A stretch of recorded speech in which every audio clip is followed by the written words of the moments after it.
Hello বন্ধুরা, আমি অনু update with অনু চ্যানেলে তোমাদের স্বাগত। আমি চলে এসেছি কথা সিরিয়ালের আপডেট নিয়ে।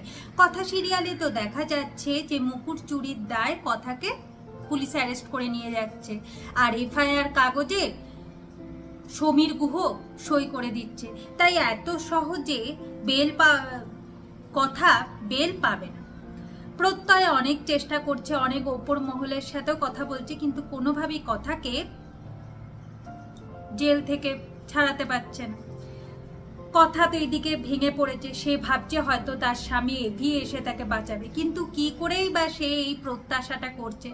ভাবছে সত্যি তো পাচক মশাই তো জানেই না কি করে আসবে, আর আমি চাই না এইসবের জন্য পাচক মশাইয়ের কোনো ক্ষতি হোক। এইদিকে প্রত্যয় ভাবে যে কেন এফআইআর কাগজে বড় মামা সই করলো, না হলে তো খুব সহজে কথা বের পেয়ে যেত। লেখা ছুটে এসে কথার সাথে দেখা করে, জানতে চায় যে সেদিন তো দরজা যদি বন্ধই থাকে তাহলে কিভাবে মুকুটটা চুরি হয়েছে।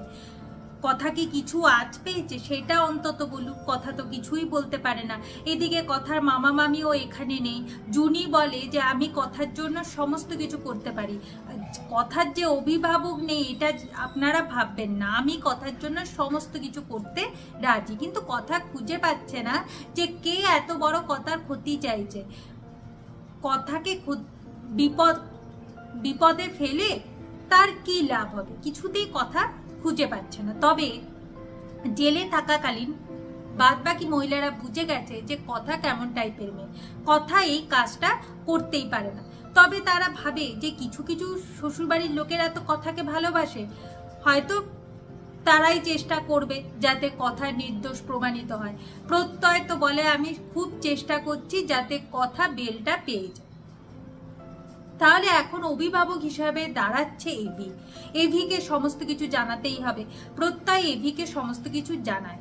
এভি ঠিক করে যে বিপদে আমি গোবর দেবীর পাশে দাঁড়াবো, সমস্ত বিপদে গোবর দেবী আমার পাশে দাঁড়িয়েছে, আমি এত বড় বিশ্বাসঘাতক হতে পারি না, আমাকে গোবর দেবীর পাশে দাঁড়াতেই হবে।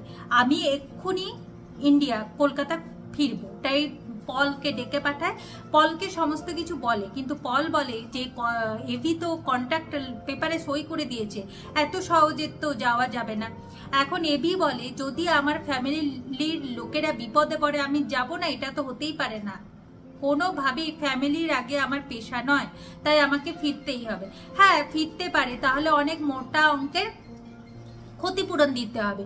এভি এতেও রাজি হয়ে যায়, আর মনে মনে বলতে থাকে যে গোবর দেবী আমি আসছি, তোর কোনো ক্ষতি আমি হতে দেব না। এইদিকে তো পরের দিন সকালবেলা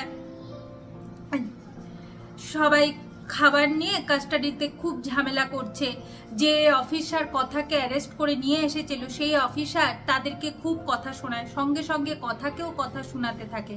বলে কিনা যে দোষে সে এখানে এসেছে তার থেকে নির্দোষ প্রমাণিত এত সহজে সে হতে পারবে না, তাই যেন বেশি কথা না বলে চুপচাপ থাকে। কালকেই সোমবারে কোর্টে কেসটা উঠবে, তারপর যে সাজাটা দেওয়া হবে সেই সাজাটা পেতেই হবে, এই সব কথাকে বলতে থাকে। এখন দেখা যাচ্ছে যে এবি ঠিক সেই সময় এন্ট্রি নেয়, আর অফিসারকে বলে যে কথাগুলি কোনো চোর নয়, আমি ওকে নির্দোষ প্রমাণ করেই এখান থেকে নিয়ে যাব।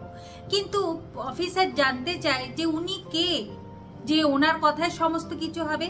এখন এভি সবার সামনে বলে দেয় যে আমি হলাম কথাকলির হাজবেন্ড, আর কথাকলি আমার স্ত্রী, তাই বুঝে শুনে ওর সাথে কথা বলবেন।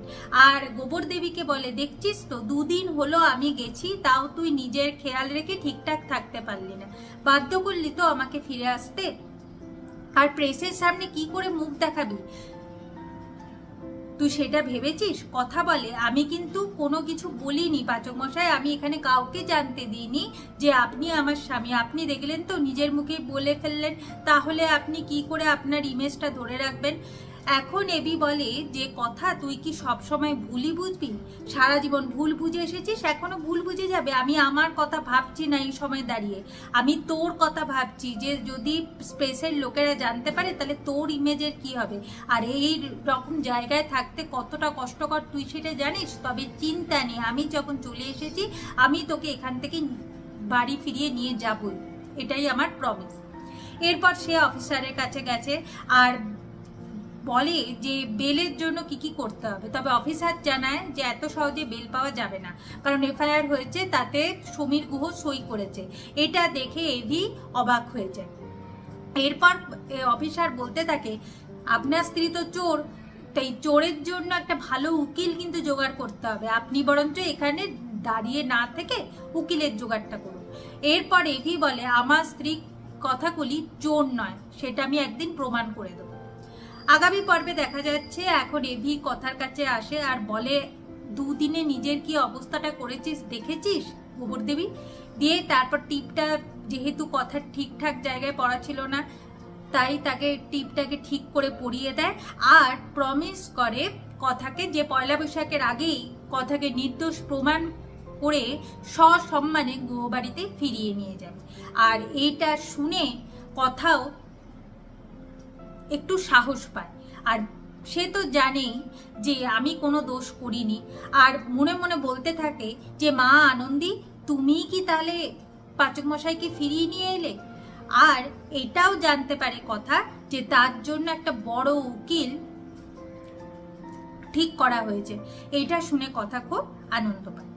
তবে হ্যাঁ, এটা দেখা যাবে কথাকে তো এভি নির্দোষ প্রমাণ করে ছাড়বেই, আর আসল মুকুটটাকেও এভি খুঁজে বের করে নিয়ে আসবে। কিন্তু এর পেছনে কারা আছে সেটা কথা আর এভি দুজনে মিলে খুঁজে বের করবে। এইভাবেই আজকের পর্বটা শেষ হয়ে যাচ্ছে। আশা করি আজকের পর্বটা তোমাদের ভালো লাগবে। ভিডিওটা দেখবার জন্য আর আপডেট উইথ অনু চ্যানেলের পাশে থাকবার জন্য অসংখ্য ধন্যবাদ।